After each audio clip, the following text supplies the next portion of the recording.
Motivo de enorme alegría ver cómo el Señor sigue trayendo personas para oír su palabra. Y es un milagro del Señor que un puñado de personas puedan estar reunidas en un mismo lugar para adorar al Dios vivo y verdadero. Hoy nos encontramos en la conclusión esperanzadora de Jonás. Para los que hoy vienen por primera vez, llevamos estudiando hace algunos domingos el libro de Jonás. Pero hoy queremos aterrizar todo este avión, este hermoso viaje, esta bella aventura, en unas conclusiones que es necesario recordemos y roguemos a Dios nos conceda poner por obra. Así que, chicos, jóvenes, adultos y un poquito más adultos, los invito a que nos unamos en oración para que este mensaje sea hecho vida en nuestra vida. Amén. Señor, aquellos que tú has comisionado para predicar tu palabra son solo eso, instrumentos en tus manos. No es la persona que predica, sino el Dios que ha dado la palabra perfecta para ser predicada fielmente, quien hace posible que muertos sean traídos a vida y que aquellos que han creído puedan seguir siendo fortalecidos en su fe para vivir para tu gloria. Hoy te pido, junto a mis hermanos, que hoy tu Espíritu Santo aplique estas verdades en nuestros corazones y que podamos responder diligentemente a lo que hoy demandes para tu pueblo y para los que aún no han creído.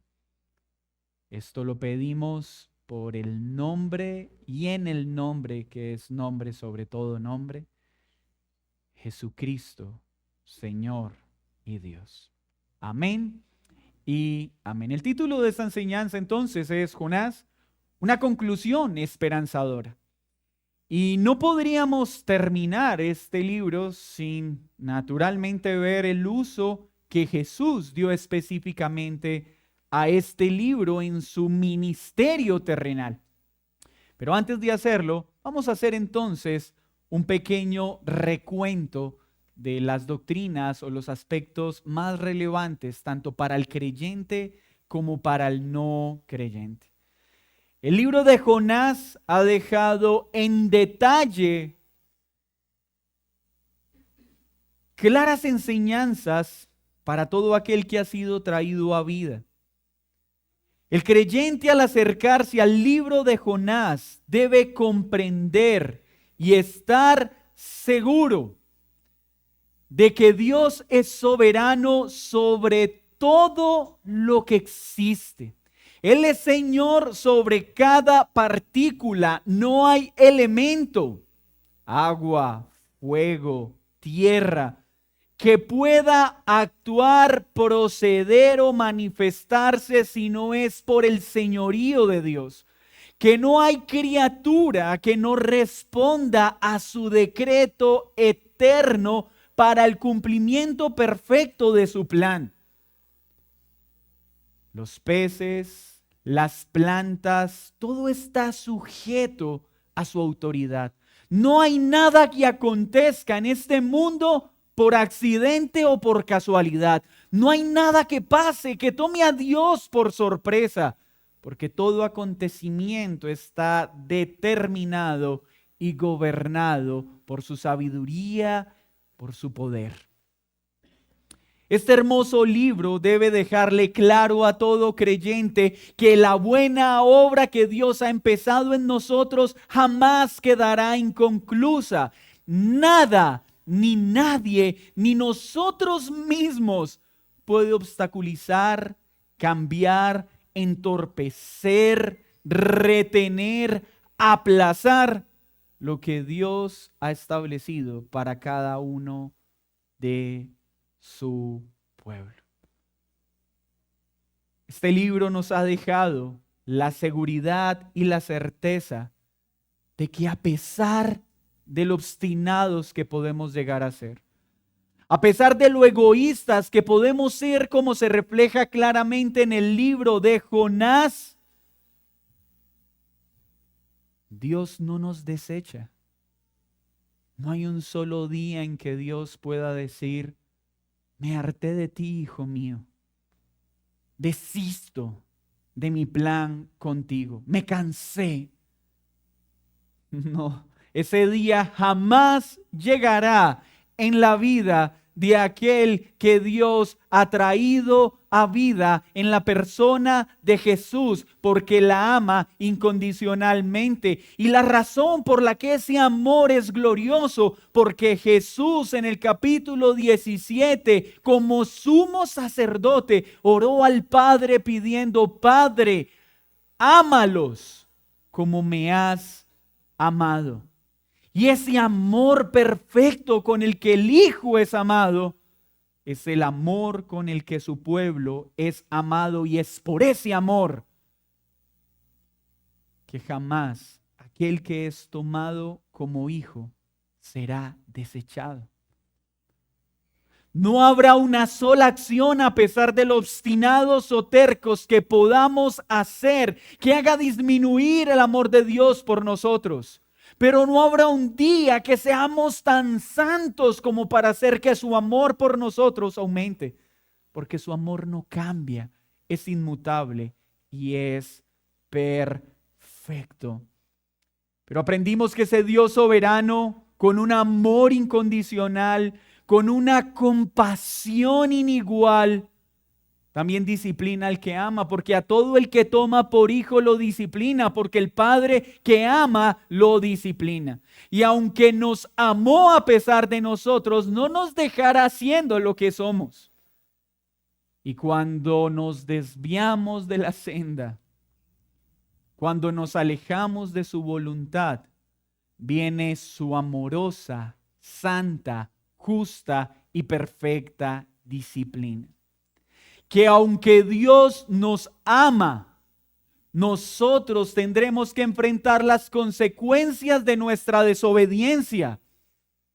Pero en esa desobediencia aparece su compasión y su disciplina para seguir haciéndonos más y más como Cristo.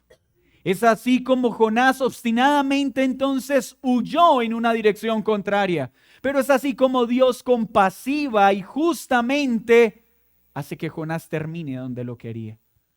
Jonás es arrojado al mar, pero Dios había preparado un pez soberanamente para que librara a Jonás de su muerte. Y fue allí en ese momento de aflicción, fue allí en ese momento de dolor, fue allí donde Jonás vio su pecado y por primera vez en el libro actuó imitando a Jesús, orando al Padre, reconociendo su necesidad de Él y exaltándolo por su salvación.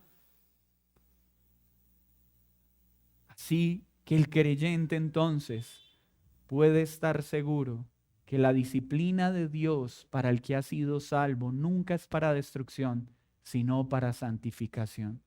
Y que no hay un momento en el que nuestra fe sea más refinada, en el que nuestro corazón dependa más de Cristo, que cuando Dios tiene a bien tratarnos con su compasiva pero perfecta disciplina. Es ahí donde somos cincelados más y más a la imagen de Cristo. Es en el fuego de la prueba donde nuestra fe es perfeccionada. Es allí donde podemos ver a Dios en una medida que en ningún otro momento de nuestra vida puede hacerse tangible. Es cuando la poderosa mano de Dios nos humilla que verdaderamente somos levantados para vivir en completa dependencia a Él. Iglesia, nada es por accidente, nada es por casualidad. Todo está dentro del perfecto plan de Dios. Así no podamos entenderlo. Así a veces sea doloroso, lo que Él determina es perfecto. Así las cosas a veces nos confundan. Puede haber confusión en nosotros, pero nunca en Dios.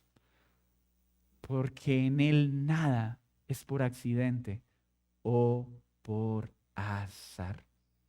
El capítulo 3 entonces nos mostró que Dios, a pesar del profeta, a pesar de nosotros y mediante su palabra, seguirá extendiendo su reino.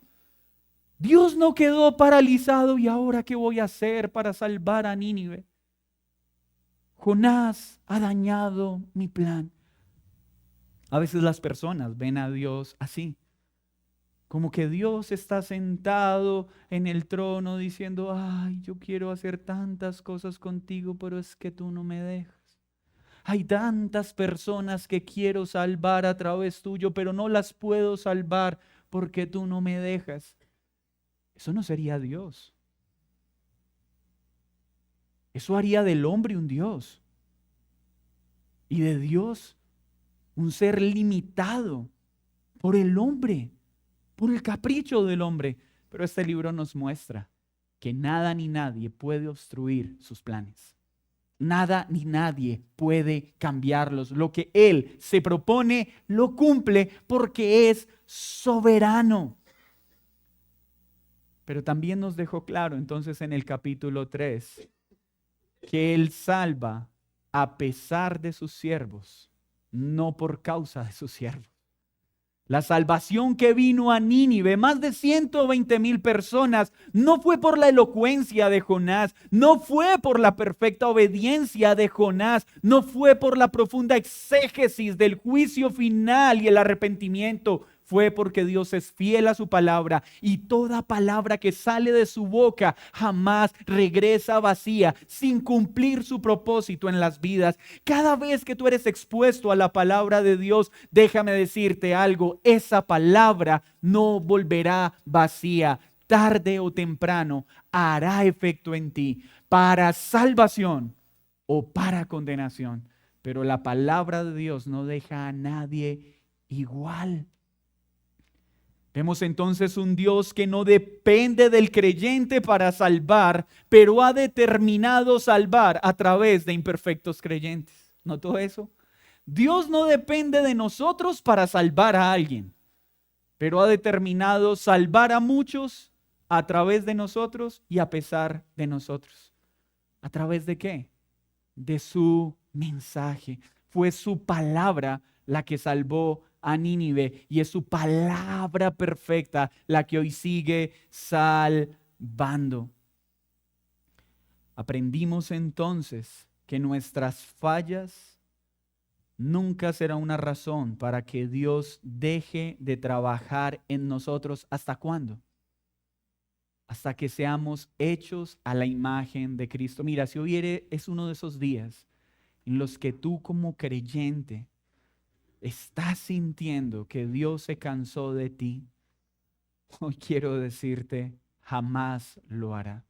Y si estás en un momento de tu vida que estás viendo todo lo que te falta para ser como Cristo y estás avergonzado por ese pobre cristianismo que has llevado, hoy es un día de esperanza para ti, para que puedas mirarlo y tengas la certeza de que Él no se fatiga, de que Él no se cansa, de que Él es fiel. Ven a Él en fe y arrepentimiento para que renueve en ti la convicción de la grandeza de su amor. No para que su amor cambie, sino para que tu percepción de ese amor se clarifique. Pero aprendimos también en el capítulo 4 lo fluctuantes que somos los creyentes, cómo podemos ver la gloria de Dios y al otro día ser consumidos por nuestro propio egoísmo, cómo nuestra insolencia y nuestro amor propio hace que muchas veces cuestionemos lo que Dios hace. Cómo muchas veces nos irrita o nos molesta la gracia que Dios muestra sobre otros o la forma en que lo hace, sencillamente porque no se ajusta a lo que creemos o a las percepciones que tenemos. Pero como creyentes podemos aprender a través del libro de Jonás que todo lo que Él hace es perfecto. Es por gracia, no es por mérito. Y debemos alegrarnos en toda manifestación de su gracia, de su misericordia y de su bondad para con los pecadores, así muchas veces no se ajuste a nuestros criterios particulares. Pero ¿qué aprendimos en este libro para los que aún no han creído en Cristo? Recordemos entonces que Jonás es una buena radiografía de todos los que hemos creído. Pero ¿qué aprendimos de los no creyentes? ¿Qué aprendimos a través de los marineros y a través de Nínive?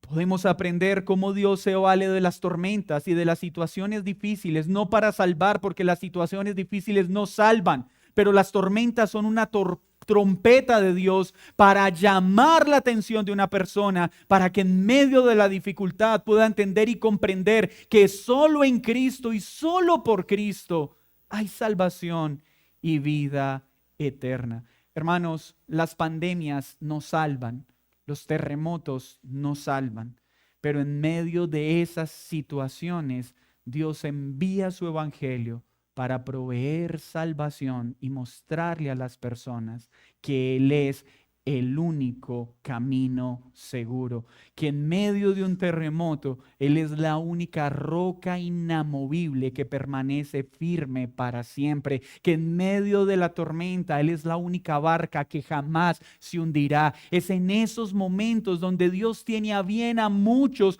mostrarles el evangelio para que crean y se arrepientan. Pero así como los momentos de tribulación son un medio que Dios usa para mostrar su evangelio y salvar, son momentos en los que Él muestra su poder y autoridad para castigar también a aquellos que no creen en Él. La tormenta puede ser salvación para unos, pero también justa condena para otros. Así, querido amigo, este libro nos ha mostrado qué es lo que se necesita para ser salvo. Estos marineros, mientras vieron que la barca estuvo a punto de hundirse, mientras sintieron el frío de la muerte, entendieron que Dios es amo sobre los cielos, amo sobre el mar, y que todo aquel que viene a Él es salvo. Y ellos creyeron, hicieron votos a Él, entregaron su vida a Él, y a partir de ese momento determinaron en respuesta a esa gracia inmerecida vivir para Él. Una verdadera conversión no es afirmar con mis labios que creo en Cristo. Una verdadera conversión está acompañada de proclamar que Cristo es Dios, que Él perdona mis pecados. Pero cuando esta fe es real, está acompañada de un cambio de vida como el que mostraron los marineros. ¿Qué más deben ver los no creyentes aquí? Que todo aquel que clame a Dios, Dios le escucha si lo hace en Cristo. Mira, tal vez sientes que la barca de tu vida se está hundiendo. Y has pecado de tal forma que sientes hasta vergüenza de elevar oración al cielo. Hoy quiero decirte que no hay pecado lo suficientemente grande que Cristo no pueda perdonar. Y no hay clamor por salvación lo suficientemente pequeño que Cristo no pueda atender. Ven hoy en humildad. Imita a los marineros. Arrepiéntete y confía en Cristo. Pero ¿qué más vimos para los no creyentes en este libro? Los ninivitas son un claro ejemplo de que no hay un pasado tan oscuro en la vida de una persona que no pueda ser iluminado por la verdad de Cristo. No hay un pasado tan oscuro que no pueda ser transformado, lavado y perdonado por Jesús.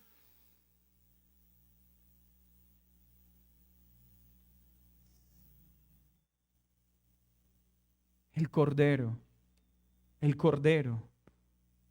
se dio para salvar a pecadores como los ninivitas.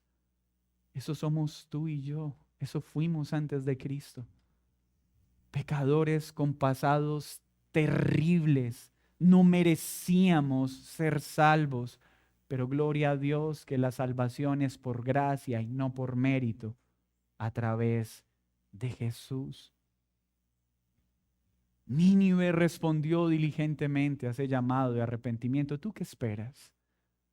¿Qué estás esperando para venir en arrepentimiento y fe? Sigue el ejemplo de los marineros, sigue el ejemplo de los ninivitas. Y hasta acá un pequeño recuento de lo que vimos en este libro, pero podríamos terminar de estudiar Jonás sin detenernos en el uso que Jesús le dio al libro de Jonás en su ministerio. ¿Cómo podríamos concluir este libro sin conectarlo con el uso que Jesús le dio en su predicación? Acompáñenme por favor a Mateo 12:38 para ver entonces ahora en el ministerio de Jesús cómo este libro debe ser visto y entendido. Mateo 12:38, por favor, búsquelo, vamos a leerlo. Jesús está enseñando, ya vamos a ver elementos de su contexto y expresa lo siguiente.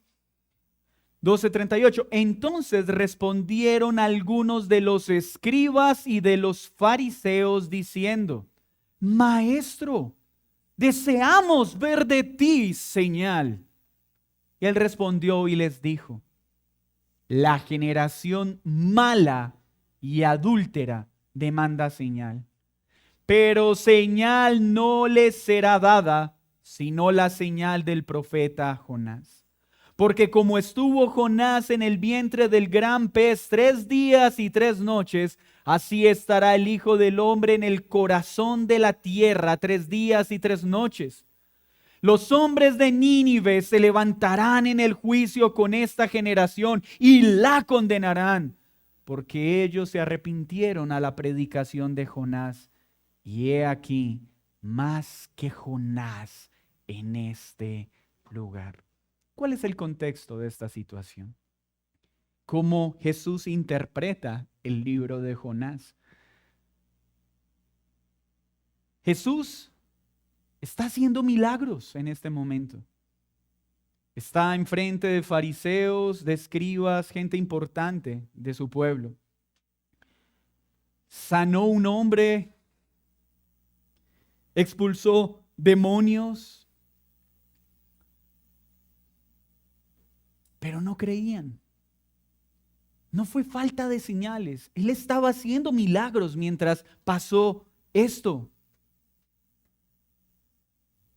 Así que no fue falta de señales la razón por la que estos hombres no creían en él.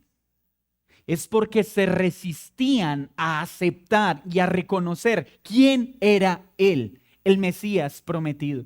Mira, no basta con que tú aceptes que Jesús hizo milagros. Eso no sirve de nada.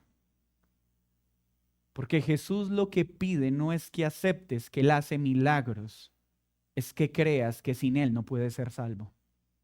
Es que puedas reconocer que fuera de Él no hay vida eterna. Hay personas en nuestra época que aceptan que Jesús fue real. Unos dicen un gran profeta, otros dicen la base de la revolución porque revolucionó su tiempo enseñando lo que enseñó. Otros dicen que dijo cosas muy bonitas y hermosas, pero ¿saben eso para qué sirve? Para nada. Porque Jesús no pide simplemente que aceptemos que existió.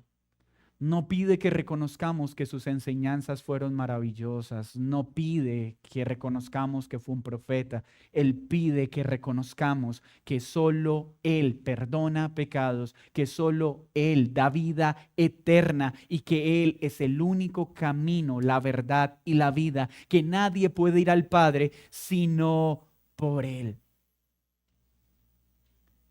Estos hombres entonces no necesitaban más señales, lo que necesitaban era más humildad. Necesitaban era que su corazón de piedra, la dureza de su corazón, fuera transformada por un corazón que no buscara señales, sino que encontrara todo lo que necesitaban en aquel que hacía esas señales. Las señales no salvan a nadie. Las jornadas de sanidades y milagros no salvan a nadie. Lo que salva es creer en aquel que sana, en aquel que perdona, en aquel que libera por su palabra. Y Jesús tenía esto muy claro. Ellos están pidiendo señales, por eso cita el libro de Jonás. Y él sabía que las señales no salvan. Miren lo que pasó en Lucas 16:30. ¿Recuerdan la parábola del rico y Lázaro? Miren lo que le dijo en Lucas 16:30. Él entonces dijo, el rico: no, padre Abraham, pero si alguno fuere a ellos dentro de los muertos, ¿recuerdan? Él cae en cuenta de su penosa condición y le dice a Abraham: salva a mi familia. Si un muerto se levantara, si ellos pudieran ver un muerto que sale de la tumba, se arrepentirán. ¿Cierto? Así somos muy dados nosotros. Ay Dios, si tú hicieras un gran milagro en la vida de mi hijo, si tú hicieras un gran milagro en la vida de mi esposo, si tú hicieras un gran milagro en mi ciudad, la gente creería. Todos los presentes pueden dar fe de innumerables milagros en su existencia. Pero muchas veces los milagros solo va para decir: hay un poder superior.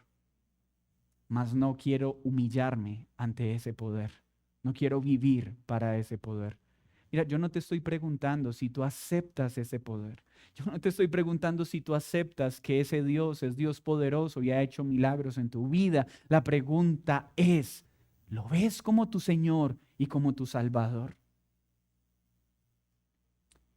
Así que en el versículo 31 ahí en Lucas dice: mas Abraham le dijo: si no oyen a Moisés y a los profetas, es decir, si no prestan atención a la escritura que tienen en sus manos, tampoco se persuadirán, aunque alguno se levante de los muertos.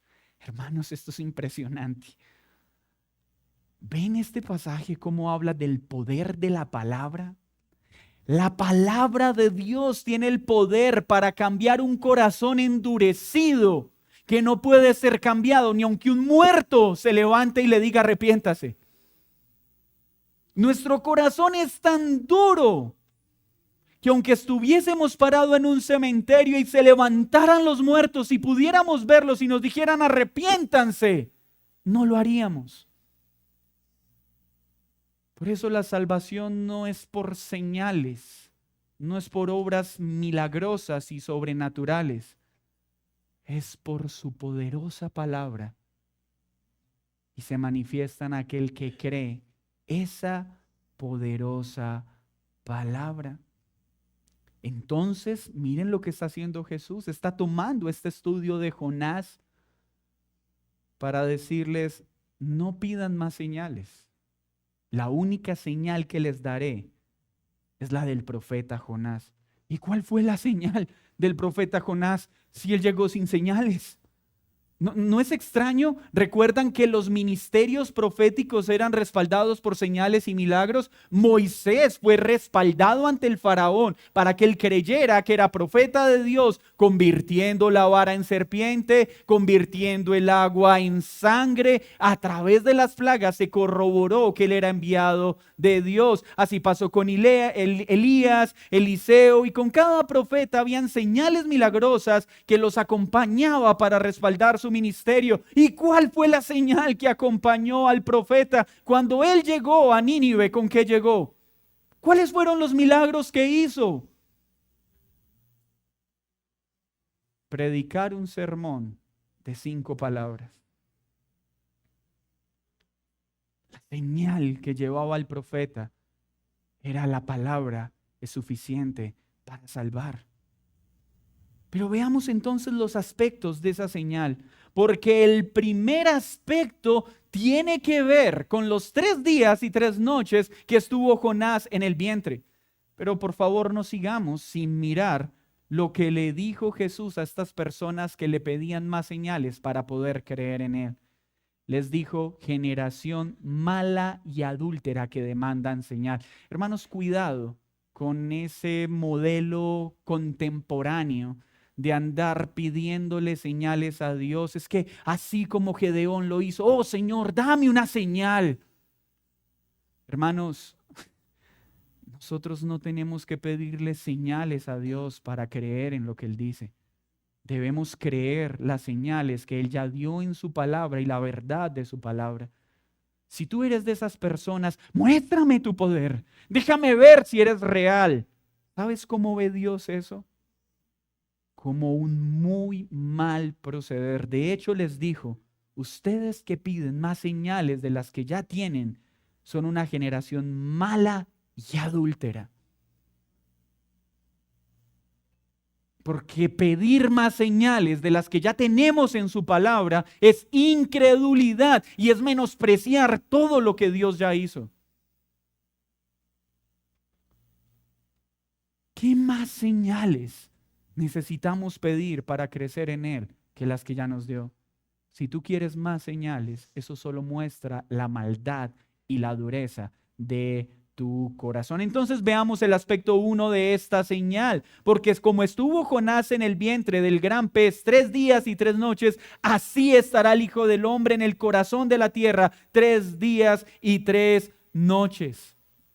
Jonás estuvo 3 días en el vientre del pez por una operación milagrosa de Dios y luego fue devuelto para predicar el mensaje de Dios para salvación de 120,000. Dios mostró compasión, Dios mostró perdón a un hombre que no lo merecía e hizo posible lo imposible, salvar a un hombre de la muerte que merecía y devolverlo para que a través de la predicación fiel muchos se salvaran. Pero en el caso de Jesús, aquel que es mayor a Jonás, estuvo 3 días, no en el vientre de un pez, sino en el Seol, en la tumba, en el centro de la tierra. Y cuando hablamos del centro de la tierra, no es que fue al centro de la tierra. Recuerden que para los judíos el Seol era el lugar de la muerte, donde eran enterradas las personas. Jesús fue llevado entonces 3 días y 3 noches, no por su desobediencia, sino por su perfecta obediencia. Jonás fue llevado por su terquedad, Jesús por su perfecta obediencia. Y la muerte no lo pudo retener, tuvo que ser liberado a los 3 días porque venció la muerte, venció a Satanás y venció el pecado. No necesitamos una señal más grande que la resurrección de Cristo. Miren lo que dice Primera de Corintios 15:3. Primera de Corintios 15:3. Chicos, si ustedes ya están en esa edad donde piensan que esos razonamientos acerca de la existencia los hace personas muy brillantes, porque en la edad de la adolescencia uno piensa que estoy en otro nivel, porque si Dios creó lo que existe, ¿quién creó a Dios? Es que yo sí razono frente a la vida. Y si Dios existe, ¿por qué hay mal? Y los jóvenes empiezan a sentirse como muy inteligentes por esos cuestionamientos. Y está bien que razonen, jóvenes. Esa etapa es maravillosa. Pero cuando eleven razonamientos a Dios, tengan la humildad de acercarse a Él para que Él se los responda. Porque Él responde y responde con claridad. Y lo hace a través de su palabra. Entonces tú, joven, que te estás preguntando, ¿y cómo hago para creer si todas esas historias que me han contado son verdad y no son puros cuentos? Nuestra fe preciosa y gloriosa también es demostrable científicamente, porque la resurrección no es una posibilidad, es un hecho históricamente demostrable. Así que para seguir dudando de si Jesús existió o no existió, solo tienes que hacer una cosa: trata de negar la resurrección. Y te voy a ahorrar una gran tarea. No pierdas tiempo tratando de hacerlo, porque la conclusión es que la resurrección es un hecho histórico que no se puede negar. Primera de Corintios 15:3. Porque primeramente os he enseñado lo que asimismo recibí, que Cristo murió por nuestros pecados, conforme a las Escrituras, que fue sepultado y que resucitó al tercer día, conforme a la Escritura, que apareció a Cefas, después a los 12 y después apareció a más de 500 hermanos a la vez, de los cuales muchos viven y otros duermen. Más de 500 personas. Recuerdan que para los judíos bastaba que un testimonio fuera tenido en cuenta si 2 personas estaban de acuerdo. Comprendiendo muy bien el corazón humano, vio que no eran ni 3, ni 4, ni 10. Más de 500 corroboraron su resurrección. La resurrección es un hecho histórico. Lo creemos por fe, pero aún si no tienes fe, la ciencia puede demostrar que fue real. Así que negar la resurrección no es solo falta de fe, sino falta de inteligencia, porque es un dato histórico. Tratar de negar la ley de la gravedad para muchos es, pues, venga, estudie, ¿cierto? Eso le diría a alguien que trate de negar la gravedad. Pues en términos históricos y científicos, tratar de negar la resurrección no es solo un asunto de fe. Es no dar un uso adecuado a la ciencia, a la razón. Así que volvemos a concluir lo mismo. ¿Sí ven que no es falta de señales? No es falta de pruebas la razón por la que tú aún no quieres creer en Jesús. Chicos, la razón por la que ustedes a veces intentan encontrar razones para demostrar que Jesús no existe, no es porque no haya evidencias para creerlo. Es porque están tratando de encontrar en este mundo cosas que solo en Cristo van a poder encontrar. Y la forma de poder darle rienda suelta a la maldad es acallando sus conciencias y engañándose pensando en que Jesús no es real. Porque si Jesús no es real, entonces puedo pecar libremente y no tengo que darle cuentas a nadie. No te engañes. No pierdas tiempo tratando de negar la realidad de Cristo. Más bien dile, Señor, mi corazón se está endureciendo tanto que estoy tratando de encontrar razones para dejar de confiar y creer en ti. Jóvenes, cuidado. Cuando empiezan, es que es tu Dios, papá, y no es el mío. No me impongas tu fe, déjame construir la mía. Hazlo con humildad, pero hazlo por la palabra. ¿O eres tú quien va a definir lo que es verdad y lo que es mentira? El aspecto 2 de esa señal. Jonás, ¿qué hizo? ¿Hizo caer oro? ¿Llamó a todos los enfermos para sanarlos? ¿Predicó un mensaje? Arrepiéntanse, porque el juicio está cerca. ¿Qué señal me piden?, dijo Jesús. Solo hay una señal que les voy a dar. La muerte no me retendrá. Pero hay un mensaje que les predico. Arrepiéntanse, porque el reino de los cielos se ha acercado. No pidas más señales. Ya ha sido anunciado. El reino de Dios ya vino. Solo estamos aguardando su segunda venida. Y a menos que te arrepientas y pongas tu fe en Jesús, ese día será glorioso, será majestuoso. Pero si en lugar de creer y arrepentirte, sigues pidiendo señales, ese día será terrible por haber sido obstinado y duro de corazón.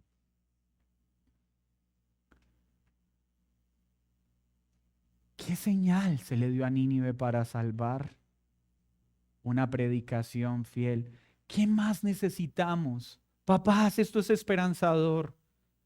Yo sé que a veces hay momentos en nuestra vida que empezamos, ¿y qué más hago para que mi hijo disfrute la predicación y en el devocional? ¿Qué otros dibujitos le hago? Y que no está mal, no dejen de hacer de esos momentos gloriosos, pero nuestra esperanza nunca debe estar en el medio, sino en el mensaje, en el poder de su palabra. Claro que en la iglesia debemos buscar tener espacios amenos y disfrutar la comunión, pero siempre con la seguridad de lo que nos va a salvar es su preciosa palabra. Claro que queremos que nuestros niños, nuestros jóvenes empiecen a tener espacios donde crezcan en su fe. Lo anhelamos como iglesia. Y que el Señor nos dé sabiduría para hacerlo, pero nunca perdiendo de vista que lo que salva es su palabra preciosa, perfecta, majestuosa, llamándolos a que pongan su fe en Él. ¿Y saben qué pasará entonces cuando Cristo regrese? Les dice en Mateo, versículo 41, capítulo 12, los hombres de Nínive se levantarán en el juicio de esta generación y la condenarán, porque ellos se arrepintieron a la predicación de Jonás. Miren lo que está haciendo Cristo. Le está diciendo a toda su audiencia, incluyéndonos hoy a nosotros, Nínive, con un sermón de 5 palabras, creyó y se arrepintió. Y Nínive se levantará en aquel día para condenar a aquellos que habiendo sido expuestos a lo que Jesús hizo, a lo que Jesús enseñó, aún así no creyeron. Es como si los de Nínive estuvieran diciendo, ¿pero qué necesitan? Imagínense la cara de los de Nínive viendo la serie de Jonás. Pero ¿qué más quieren ver en ese libro para creer? ¿Qué excusa más tienen para no creer en Dios? Y a nosotros este corto mensaje fue suficiente para que comprendiéramos que sin Dios estábamos muertos. ¿Qué le diría a un ninivita que bajara en este momento del cielo a hablar con las personas? ¿Pero qué más quieren oír?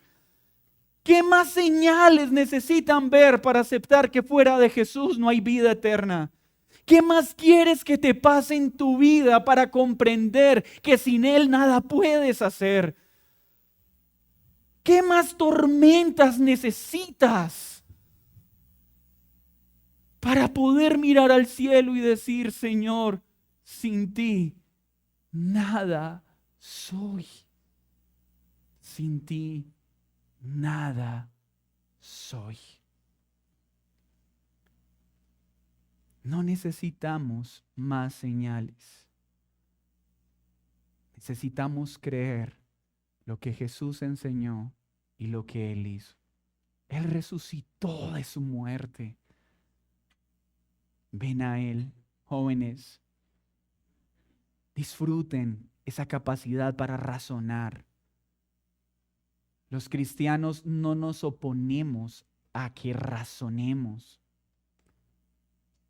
La fe y la razón no son enemigos, siempre y cuando la razón se sujete a la fe. Está bien que se hagan cuestionamientos, pregunten, no traguen entero, pero sean humildes para poder ver que no es un tema de evidencias, sino un tema de humildad. Crean que Cristo es Dios. Entonces, ¿qué uso le dio Jesús a Jonás? Un medio para decirle a su audiencia, no pidan más de lo que ya tienen. Ven a Cristo. Resucitó al tercer día. La muerte no lo pudo retener.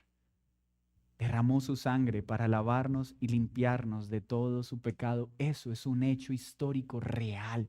Su sangre fue derramada hasta la última gota. Esto fue real. Esas espinas traspasaron su cabeza. Eso fue real. Los azotes de los romanos desgarraron toda su piel. Eso es un hecho histórico real. No digas que no hay evidencias. Más bien acepta que eres un arrogante que no quiere creerlas.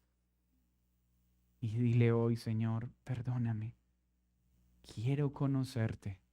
No necesito más señales que tu resurrección y tu victoria sobre Satanás, sobre el mundo y sobre el pecado. Porque en Jesús tenemos uno mayor que Jonás.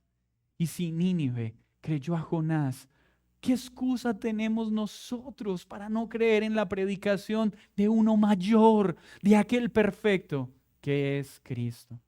Hoy no es Jonás quien te dice, ven y cree. Hoy es Jesús por medio de su palabra diciéndonos, mi mensaje es mayor al que predicó Jonás. Mi vida de obediencia es mayor a la de Jonás.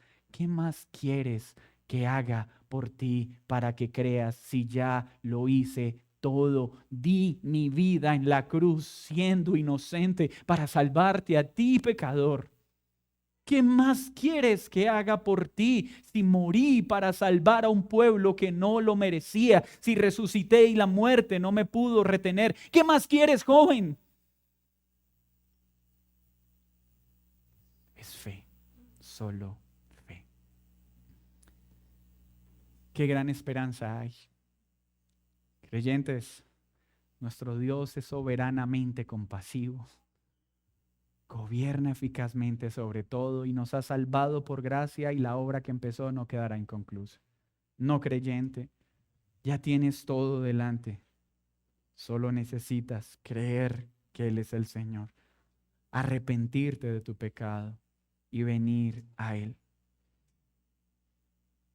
No necesitas más señales. Dios, gracias por tu palabra. Gracias por tu verdad. Gracias por enseñarnos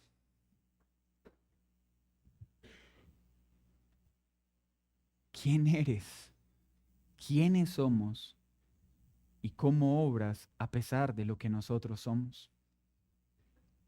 Espíritu de Dios, trae convicción en esta mañana a cada corazón que está pidiendo señales en lugar de creer en ti. Por favor, salva a muchos en esta mañana.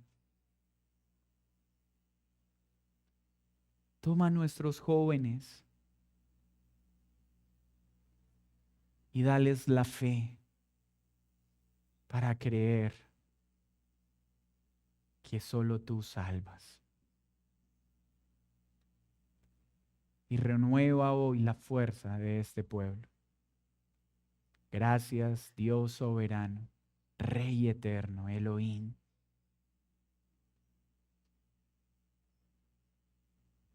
En el nombre de Jesús. Amén y amén. Vamos a tomar la cena del Señor y le invito a que incline su rostro.